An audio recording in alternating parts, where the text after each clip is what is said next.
Friends, কি খবৰ আপোনালোকৰ? আশা কৰোঁ নিশ্চয় ভালে। মোৰো ভাল। মই আফ্ৰিজা, মই মোৰ চেনেল আফ্ৰিজাৰ খবৰলৈ আপোনালোক সকলোকে স্বাগতম জনাইছোঁ। আজি মই বনাবলৈ ওলাইছোঁ এটা পটলৰ ৰেচিপি মানে পটলৰ এটা দোৰমা ৰেচিপি বনাম বুলি ভাবিছোঁ। আৰু পটল সদায় আমি ফ্ৰাই কৰি খাওঁ জেনেৰেলি, বা পটল ভাজি খাওঁ বিভিন্ন চব্জিৰ লগত মিক্স কৰি। সদায় একেটা প্ৰচেছত খাবলৈ অলপ আমনি লাগে, বেলেগ বেলেগ ধৰণে খাবলৈ মন যায়। আজি ভাবিলোঁ দোৰমা ৰেচিপিটোৱে বনাওঁ। আৰু আগতে মই দোৰমা ৰেচিপিটো বনোৱা নাছিলোঁ, ফাৰ্ষ্ট টাইম বনাম। ভাল হয়নে নহয় নাজানো, চেষ্টা কৰিম বনাবলৈ। আৰু ভাবিছোঁ বনাম যেতিয়া আপোনালোকৰ লগতো শ্বেয়াৰ কৰোঁ। আহকচোন তেনেহ'লে আমি পাকঘৰলৈ যাওঁ। ৰেচিপিটো বনাবলৈ মই লৈছোঁ পটল এনেদৰে ভিতৰৰখিনি মই উলিয়াই লৈছোঁ। উলিয়াই ভালদৰে ধুই লৈছোঁ। এনেকৈ এখন চামুচ ল'ব আৰু এইখিনি কাটি এনেদৰে থৈছোঁ। মই ইউজ কৰিম এইখিনিও। এনেদৰে চামুচ এখন ল'ব, লৈ খুব চফলি এনেদৰে উলিয়াব। খুব চফলি এনেদৰে এইখিনি এনেদৰে উলিয়াই ল'ব। উলিয়াই মই এখন প্লেটত থৈছোঁ। এইখিনি তাৰপিছত লৈছোঁ এইখিনি মাটন হয়, নিমখ আৰু হালধি দি প্ৰেছাৰ কুকাৰত বইল কৰি সৰু সৰুকৈ কাটি লৈছোঁ। পিঁয়াজ, কেঁচা জলকীয়া লৈছোঁ। ইয়াতে পটলকেইটা দি লাইট ফ্ৰাই কৰি ল'ম।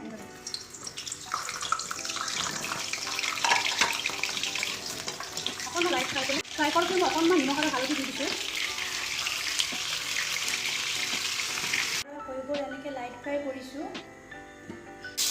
এতিয়া অকণমান লাইট ফ্ৰাই কৰি ল'ম। এইখিনি ফ্ৰাই কৰা হৈ গ'ল। এইখিনি মই বাচন এখনত উঠুৱাই দিলোঁ। এতিয়া চেম তেলতে মই দিছোঁ পিঁয়াজ, জলকীয়া,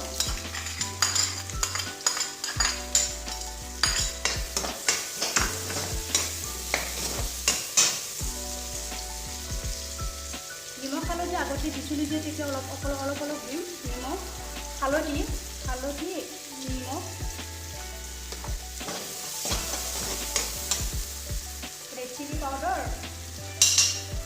জিৰা গুড়ি,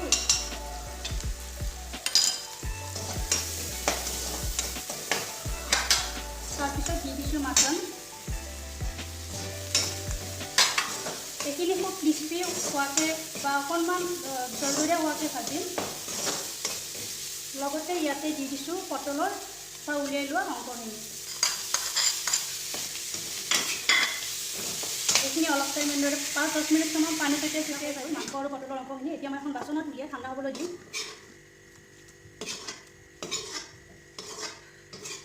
এইখিনি মই এনেদৰে মেলি মই ঠাণ্ডা হ'বলৈ দিম। তাৰপিছত এতিয়া মই পটলৰ ভিতৰত এইটো হাতেৰে অলপকৈ এনেদৰে সোমোৱাই দিম। চামুচেৰে নোৱাৰি কাৰণে মই হাতেৰে সোমোৱাই দিছোঁ। আপোনালোকে বেয়া নাপাব। মই হাতখন খুব ভালদৰে ধুই লৈছোঁ। এনেদৰে সোমোৱাই দিব।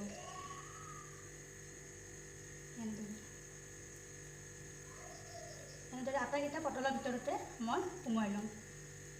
এনেদৰে দি দিব।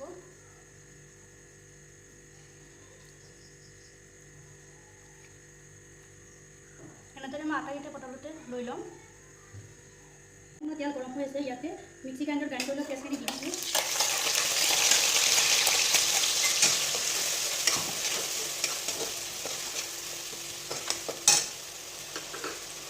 ইয়াতে আকৌ অকণমান হালধি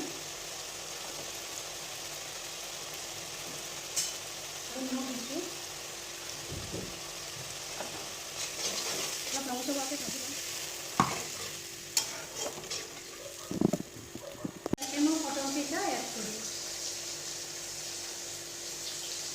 এনেদৰে এটা এটাকৈ মই আটাইকেইটা পটল দি দিম ইয়াতে।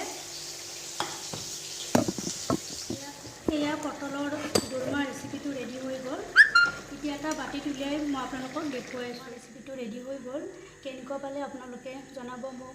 আৰু ইয়াতে মই মাটন ইউজ কৰিছোঁ। আপোনালোকে মাটনৰ ঠাইত কণীও ইউজ কৰিব পাৰে। কণীও তেনেদৰে অইলত ভাজি কেনে কণী বইল কৰি সৰু সৰুকৈ কুটি অইলত তেনেকৈ ভাজি আপোনালোকে ইয়াতে ভিতৰত সোমোৱাই বনাব পাৰে। নাইবা মাছ নিমখ হালধি দি পানীত বইল কৰি মাছৰ কাঁইটবিলাক উলিয়াইও এনেকৈ তেলত ফ্ৰাই কৰি সৰু সৰুকৈ কুটি লৈ তেলত ফ্ৰাই কৰি ইয়াৰে ভিতৰত সোমোৱাই কেনে আপোনালোকে বনাব পাৰে। বা আপোনালোকে খাই ভাল পোৱা চব্জিও তেনেদৰে কুটি খুব জৰজৰীয়াকৈ ভাজি তেলতে ভাজি ইয়াতে সোমোৱাই কেনে আপোনালোকে পটলৰ দোৰমা বনাব পাৰে। মই মাটনেৰে বনাইছোঁ। কেনেকুৱা পালে ৰেচিপিটো আপোনালোকে কমেণ্টত জনাব। লগতে যদি ভাল পালে তেনেহ'লে লাইক এণ্ড শ্বেয়াৰ কৰিব। প্লিজ চেনেলটো ছাবস্ক্ৰাইবো কৰিব। পুনৰ এটা ধুনীয়া ভিডিঅ'লৈ আপোনালোকক লগ পাম।